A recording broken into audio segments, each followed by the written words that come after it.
Coisa boa poder partilhar com vocês mais uma vez neste encontro tão feliz e tão abençoador, Mulher e Esperança, a palavra de Deus. Eu quero hoje repartir com vocês o que está no livro do profeta Isaías 62. Eu vou me deter nos versos 6 e 7, mas eu quero convidar vocês para lermos 62 de 1 a 7.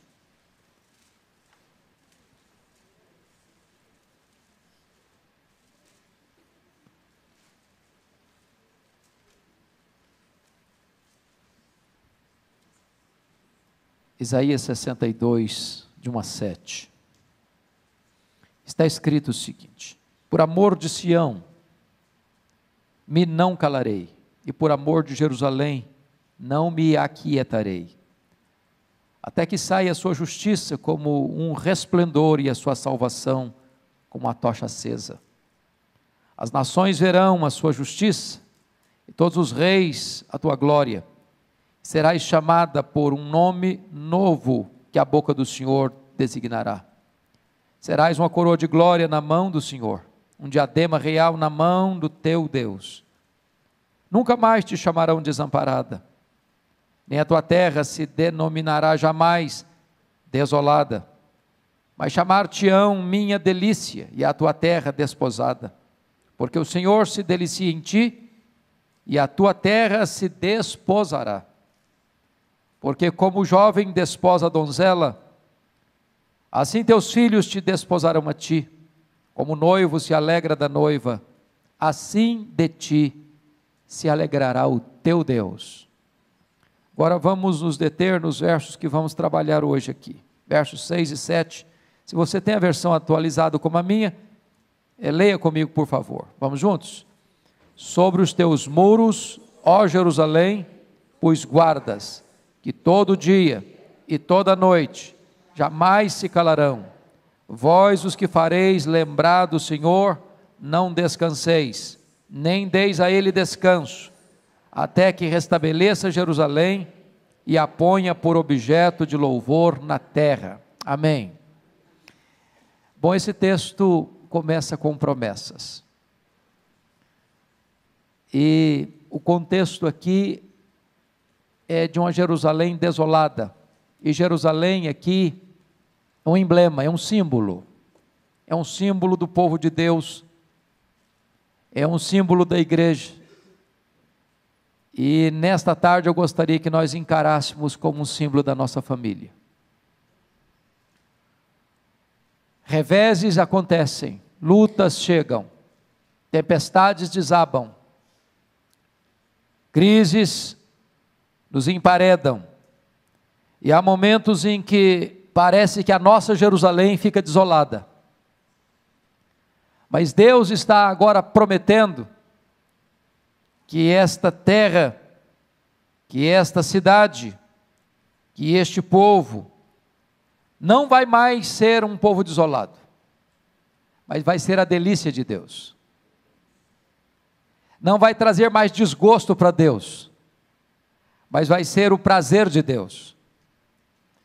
E numa linguagem humana, e ele não poderia encontrar uma mais poética do que esta, ele diz assim: como o noivo se alegra da noiva, assim de ti se alegrará o teu Deus. É com este amor, é com esta alegria, é com esta paixão, é com este zelo que Deus olha para você e para mim e diz: você é precioso para mim, a sua família é preciosa para mim, a sua igreja é preciosa para mim, e eu vou olhar para a sua Jerusalém agora como meu prazer, como a minha delícia, como a menina dos meus olhos. É promessa de Deus para a nossa vida. Às vezes a gente fica pensando que Deus passa perto da gente, corta a volta, prende o nariz, porque o cheiro é muito ruim, mas não é assim que Deus olha para a gente.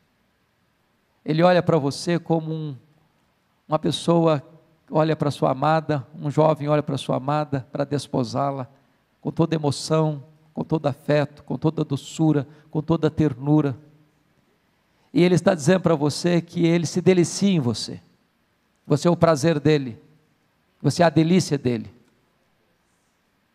e que Ele tem restauração para a sua vida. Esse texto, depois de tratar das promessas, vai mostrar que, embora as promessas não são feitas, mas nós as obteremos por meio da oração. A restauração veio por meio da oração. E os grandes momentos de avivamento na história, na igreja, na família, vêm como resultado da oração.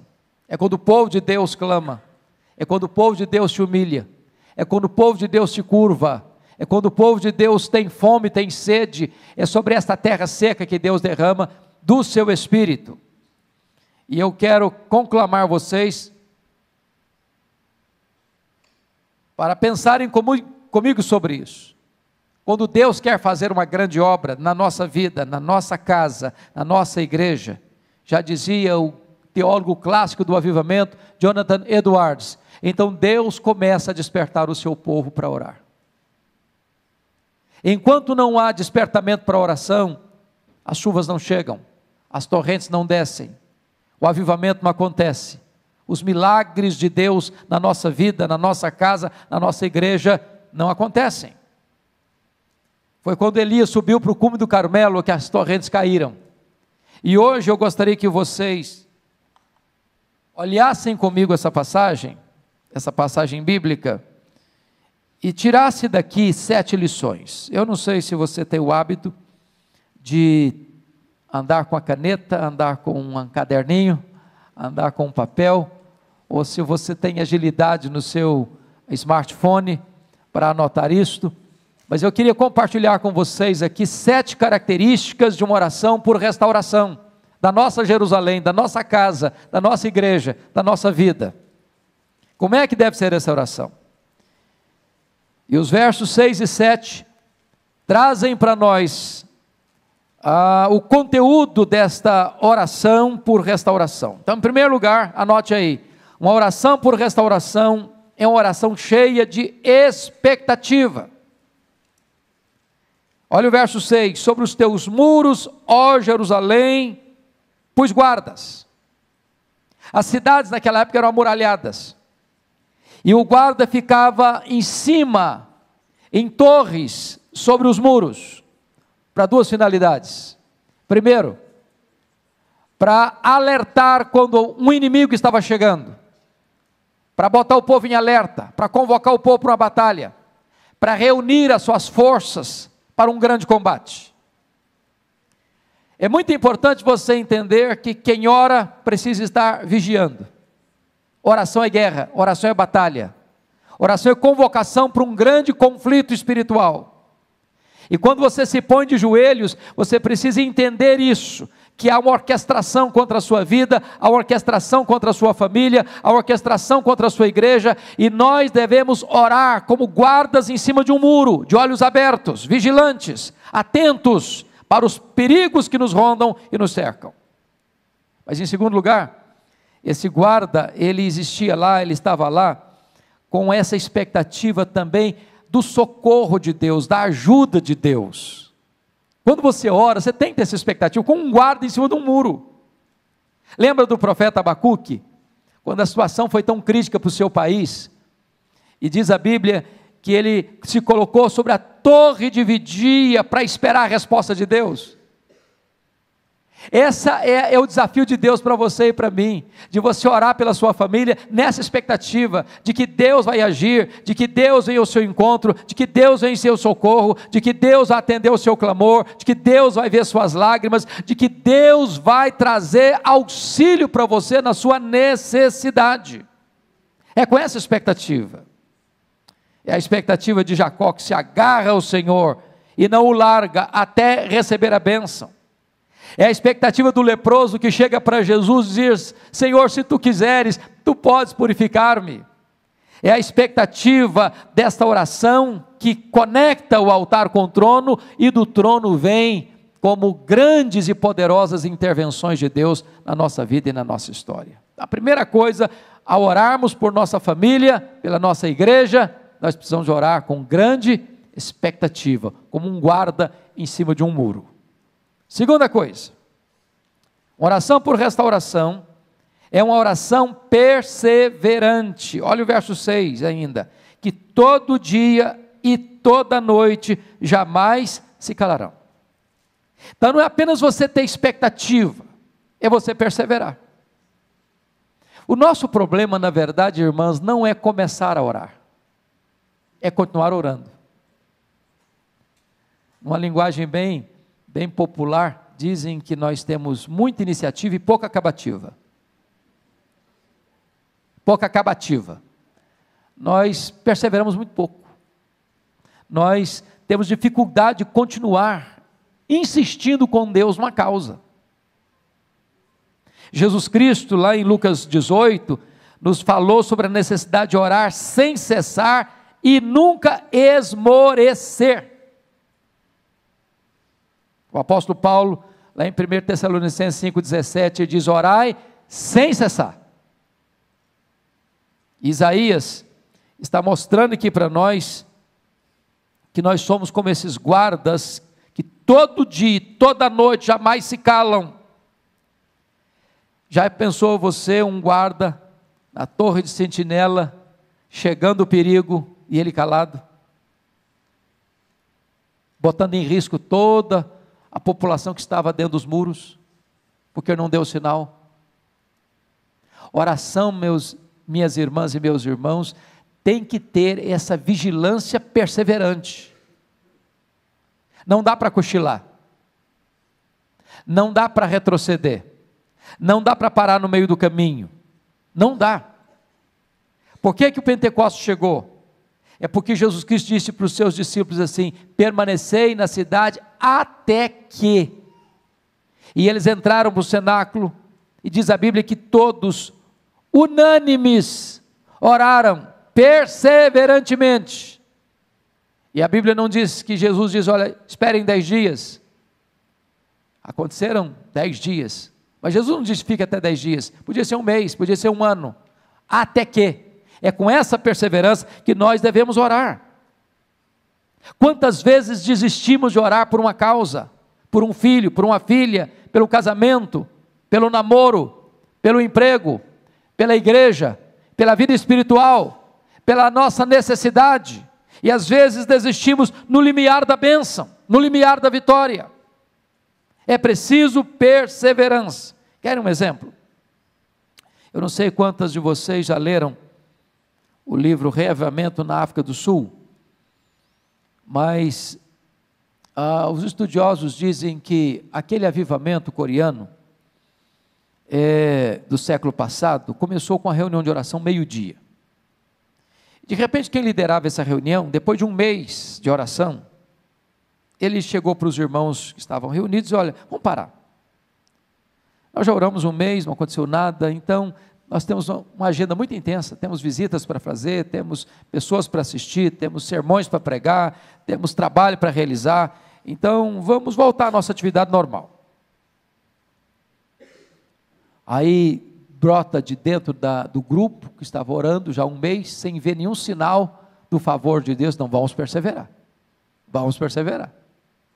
E foi nessa perseverança que de repente os céus se fenderam. E o Espírito Santo desceu com grande graça e poder sobre aquela igreja, e até hoje você vê os sinais deste avivamento, porque lá nenhuma igreja é organizada sem ter uma reunião diária de oração. Então é preciso perseverar. Você não sabe o tempo de Deus, você não sabe a hora que Deus vai endereçar para você aquela vitória que você está pedindo, aquele anseio da sua alma que você tanto anela no coração. Então persevere. Todo dia e toda noite, jamais se calarão.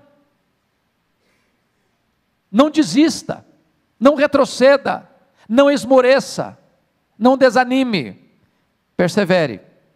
Terceira verdade que nós podemos, terceira lição, a oração por restauração, em terceiro lugar, é uma oração ousada, fundamentada nas promessas de Deus.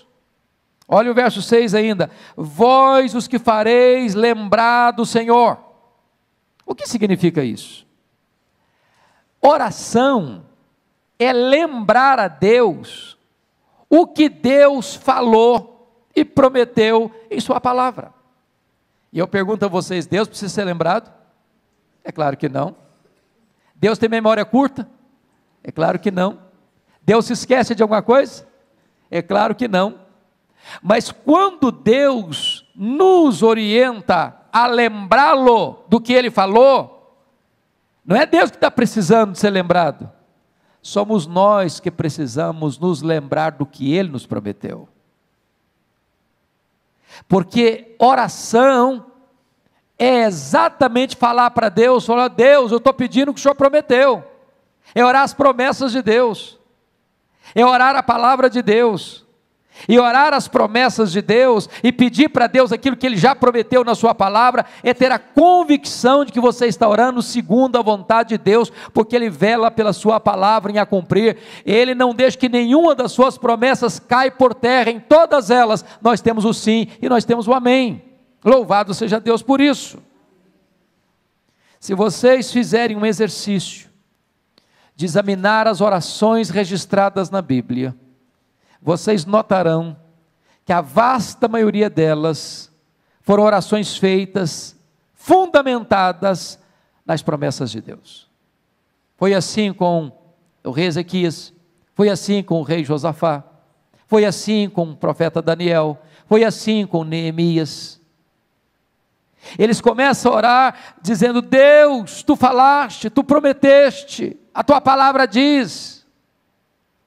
E quando você ora assim, você ora com ousadia, você ora na convicção de que você está pedindo algo que é da expressa vontade de Deus, porque Deus não deixa a sua palavra e as suas promessas caducarem. Vocês acham que Deus está interessado na salvação da nossa família? Vocês acham que Deus se interessa pela salvação dos nossos filhos? Vocês acham que Deus se interessa pela harmonia do nosso casamento?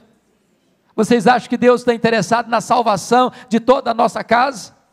Promessa dEle, nossos filhos são herança dEle. Deus prometeu, e nós devemos orar assim: Deus, tu falaste, tu prometeste, os nossos filhos são teus, não geramos filhos para a morte, não geramos filhos para o cativeiro, não geramos filhos para servir o mundo, nós geramos filhos para o louvor da tua glória. Então, Senhor, alcança o coração deles, então, Senhor, cerca a vida deles com o teu cuidado, então, Senhor, manda alguém lá onde eles estão, manda um mensageiro teu lá onde eles estão, manifesta o poder da tua graça, abre para nós uma porta da tua providência. Nós precisamos orar desta maneira, as promessas de Deus. Quarta lição, uma oração por restauração é uma oração ininterrupta e infatigável. Olha o verso 6 ainda: não descanseis. Bom, eu acho que ninguém aqui tem dúvidas de que nada cansa mais a gente fisicamente do que oração. Quer ver uma pessoa cansada? Manda ela orar. Você pedir para o camarada: vai lá no centro da cidade, compra isso assim para mim, o cara vai, volta, carinha alegre, pede para ele ajoelhar 10 minutos e orar. Com 3 minutos ele esgotou o assunto.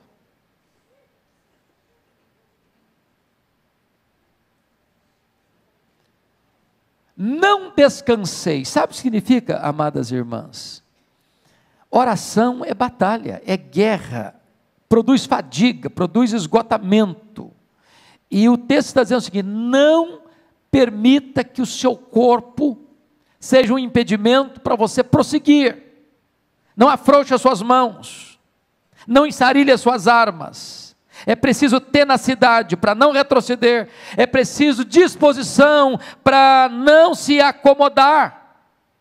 Veja comigo como é que Jesus orou no Getsêmani. Quem pode dar para mim algumas características da expressão corporal de Jesus ao orar ali no Getsêmani? Primeiro, suava.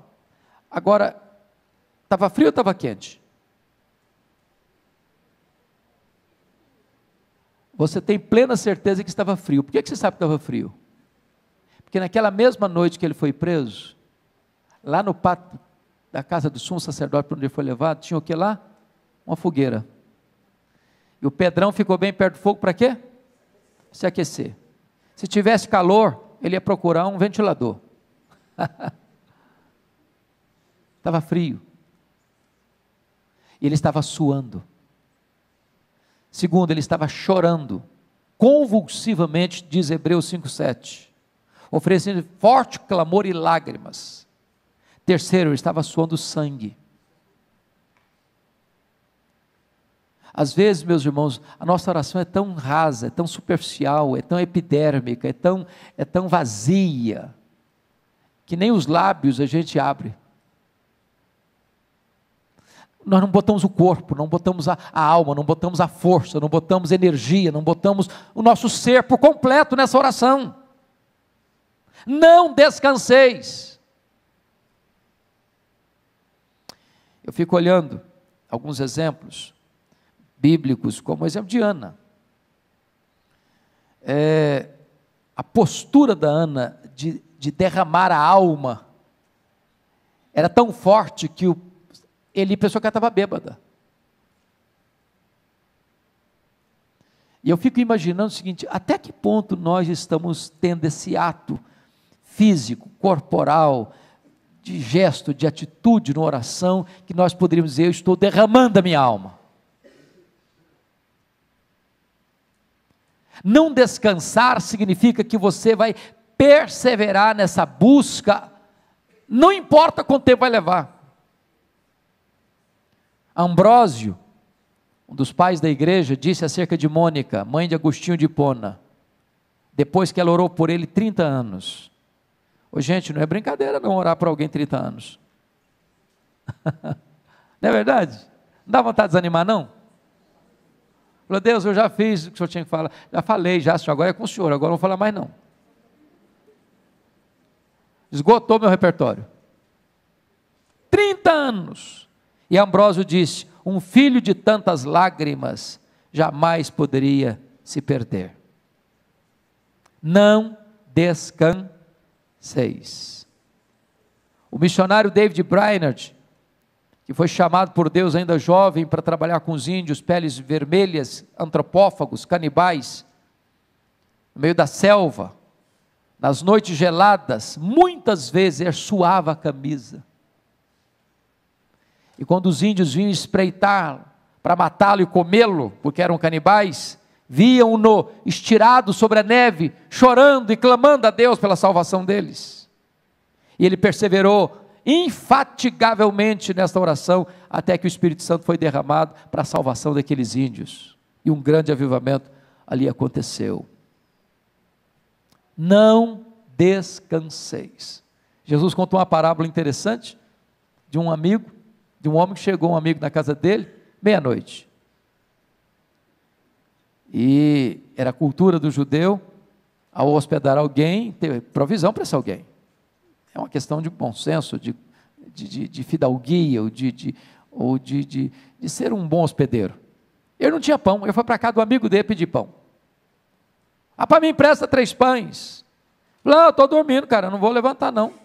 Não, mas eu não posso ir embora sem os pães. Não, mas eu não vou levantar agora. E o cara ficou insistindo, até que a pessoa levantou e atendeu o pedido dele. É claro que Jesus está contando essa parábola por contraste, porque Deus não é esse Deus que está dormindo, que está com dificuldade de levantar da sua cama, que está já acomodado e não quer atender porque está tarde da noite. Não, esse Deus está pronto, o ouvido dele está aberto, a mão dele não está encolhida, o coração dele está disposto. Mas quando Deus nos faz perseverar na oração a ponto de ser uma oração infatigável, não é porque Deus é indiferente, Ele quer tratar com a gente, é com você, é comigo que Ele quer tratar. É por isso que a Bíblia diz: não descanseis. Então você não está dispensada, você não está dispensado de continuar intercedendo pela sua família, pelos seus filhos, pelo seu marido, pela sua esposa, pela sua parentela, pela sua igreja. Persevere. Não deixe a peteca cair. Não jogue a toalha, não ensarilhe as armas. Não descanseis. Quinta lição desse texto: oração por restauração. Em quinto lugar, é uma oração importuna e ousada. Olha o verso 7. Nem deis a ele, a Deus, descanso. Essa oração aqui é muito audaciosa, não é não? Você já pensou o que é que o profeta Isaías diz para os olhos? Não dê a Deus descanso, não. Não deixa Deus cochilar, não. Continua batendo. Lutero dizia que oração é esmurrar o céu. Jesus ensinou que orar é pedir, buscar e bater.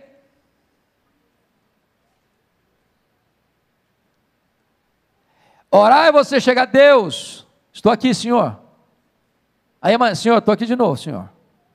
Aí, Senhor, ó. Ó Deus, ó, o Senhor está lembrado? O Senhor prometeu, né? Estou aqui de novo. O Senhor já tem uma semana, já tem um mês. O Senhor já tem um ano, o Senhor já tem 10 anos. O Senhor tem 20 anos. Estou aqui, Senhor, ó, o Senhor prometeu. Estou aqui de novo. Estou aqui outra vez. Olha eu de novo aqui. Não deis a Deus descanso. Irmãos, é claro que isso é uma linguagem humana para nós.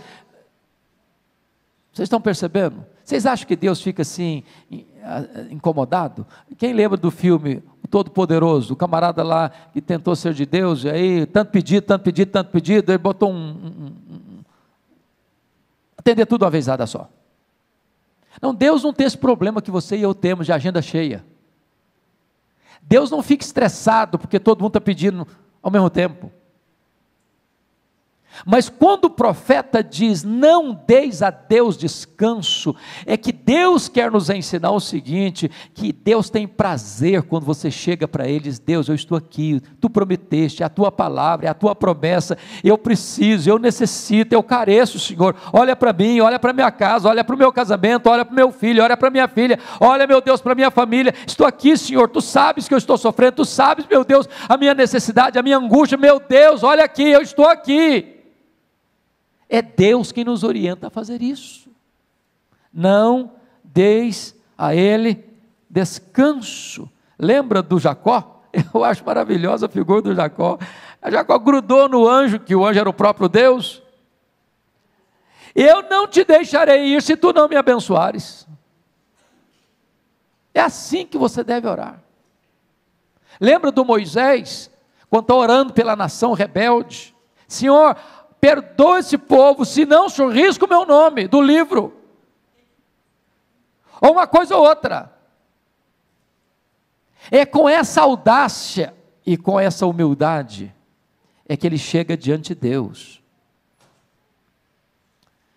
Eu fico impressionado com a oração de Abraão em favor de Ló e da família de Ló, quando a cidade de Sodoma estava sendo destruída.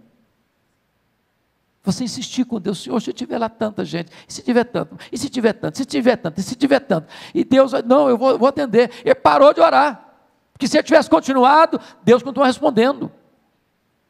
Não deis a Deus descanso. Eu acho que vocês já leram sobre o avivamento dos Estados Unidos do século XIX, e para nós esse avivamento é muito importante, porque começa com um homem que era um comerciante, Jeremias Lampier, e ele era um vendedor, e depois ele foi nomeado como missionário urbano, e esse missionário, Jeremias Lampier, teve uma ideia, vou escrever um folheto, e vou distribuir perto do hotel, onde se reunia com os comerciantes, e distribuiu, e convidou as pessoas para virem para uma reunião de oração, meio-dia no hotel. Na primeira semana vieram 40 pessoas, em 6 meses, tinham 10 mil homens de negócio orando por avivamento nos Estados Unidos. A reunião de oração parecia que se estendia para o país inteiro. Um dia um homem fez uma viagem de 800 milhas de trem, disse, hoje eu vi uma reunião de oração de 800 milhas. O país inteiro estava orando. 2 milhões de pessoas convertidas. E foi exatamente deste avivamento que veio para cá o nosso missionário, Ashbel Green Simonton. Então preste bem atenção nisso, minhas irmãs, a necessidade de você insistir com Deus no seu pedido. Não deis a Deus descanso. Sexta lição desse texto. Uma oração por restauração da nossa vida, da nossa família, da nossa igreja, é uma oração que não desiste, nem abre mão da resposta. Olha o verso 7. Não deis a ele descanso até que restabeleça Jerusalém. Se você gosta de grifar na sua Bíblia, grife essa frase aí, até que.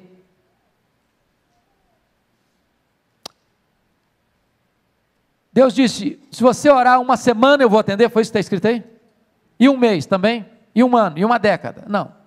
Você vai insistir com Deus, não dá descanso a Deus até quando? Até que. Então você vai orar pelo seu filho, não vai? Está orando por ele. Até quando? Até que. E pelo seu marido? Até que. Pela sua casa? Até que. Você não vai desistir. Você não tem licença para desistir. Você não tem permissão para desistir. Você não abre mão da resposta. É com essa garra, é com essa determinação, é com esse entendimento espiritual é que nós devemos orar, minhas irmãs, meus irmãos.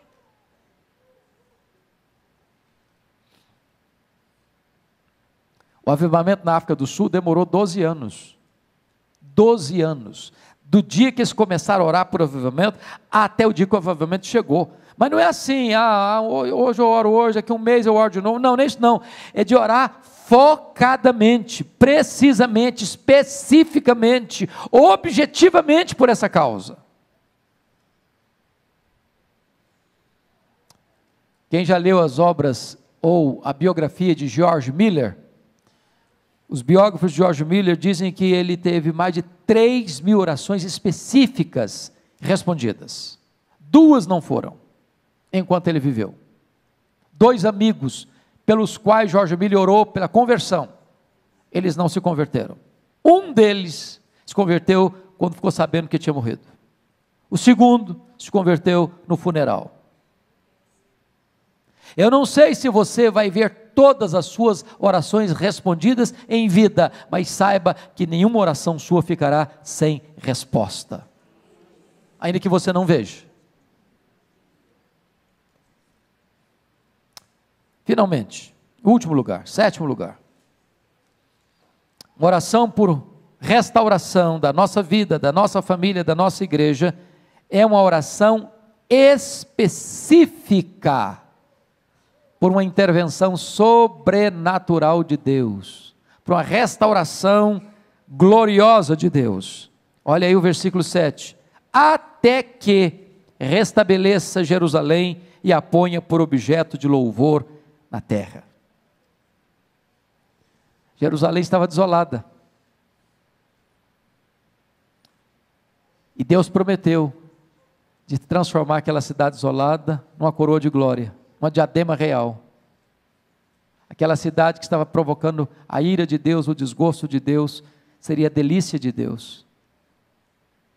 Em vez de Deus olhar para ela e cortar a volta dela, Deus olhava para ela como um noivo, desposava a sua amada, tendo prazer nela, contentamento nela e felicidade nela. E agora que Deus prometeu isso, Deus nos ensina a orar até que isso aconteça. Vejam vocês que Ele não está pedindo bênçãos materiais, Ele está pedindo que Deus restabeleça Jerusalém e a ponha como coroa de glória na sua mão. Ele está pedindo um reavivamento espiritual, Ele está pedindo uma restauração espiritual, Ele está pedindo um novo vigor espiritual para a cidade de Jerusalém, que é um símbolo da igreja, que é um símbolo da nossa vida, que é um símbolo da nossa família. E a pergunta que eu faço para você hoje é esta: o que é que você está pedindo para Deus, para a sua vida, para a sua família, para a sua igreja? O que é que nos encanta? Tiago diz que pedis e não recebeis. Por quê? que diz mal, para esbanjardes nos vossos próprios deleites. Às vezes nós pedimos para Deus, mas não sabemos pedir como convém. Às vezes nós pedimos para Deus uma pedra, pensando que estamos pedindo um pão, uma cobra, pensando que estamos pedindo um peixe, um escorpião, pensando que estamos pedindo um ovo, o que vai nos destruir, pensando que estamos pedindo o que vai nos dar vida, porque às vezes os nossos pedidos são egoístas. Mas se nós estamos pedindo conforme a vontade de Deus, se nós estamos orando as promessas de Deus, se nós estamos dizendo para Deus o que Ele mesmo nos disse em sua palavra, se nós estamos querendo de fato uma restauração para a nossa vida e para a nossa família e para os nossos filhos e para a nossa igreja, podem ter certeza que não cairá esta oração em ouvidos moucos, porque os ouvidos de Deus não estão surdos. Estas mãos não estarão encolhidas para nos estender e nos dar a resposta, porque o braço de Deus está estendido, porque Ele tem pressa e tem prazer em atender aos seus filhos. Ele conhece as nossas necessidades, mesmo antes de nós as proferirmos, e Ele é rico em graça, rico em misericórdia, tem prazer em perdoar, tem prazer em restaurar, tem prazer em abençoar o seu povo. Eu queria orar com vocês hoje, orar pela nossa casa, orar pela nossa família. Nenhum de nós aqui, certamente, pode dizer, não, estou tão bem, como a igreja de Laodiceia, que não preciso de nada, estou rico e abastado. No próprio momento que a gente pensar isso, é porque nós já estamos numa situação muito crítica. Todos nós estamos precisando, todos nós estamos precisando. Todos nós queremos mais de Deus na nossa casa, mais de Deus na nossa casa. A nossa casa não precisa tanto de mais coisas, precisa mais de Deus, mais de Deus. Então eu gostaria que nós orássemos nesse sentido. Se você quer colocar uma causa específica hoje, não uma causa genérica, mas específica, eu quero hoje orar pelo meu marido, quero hoje orar pelo meu noivo, quero hoje orar pela minha esposa, quero hoje orar pelo meu filho, a minha filha, eu quero hoje orar por um reavivamento dentro da minha casa, por uma restauração espiritual dentro do meu lar, por uma libertação dentro da minha família, por uma cura dentro da minha família. Nós vamos colocar esta causa nas mãos de Deus, crendo que Deus é poderoso para fazer infinitamente mais. Então, se você deseja fazer isso, onde você está, fique em pé e nós vamos orar.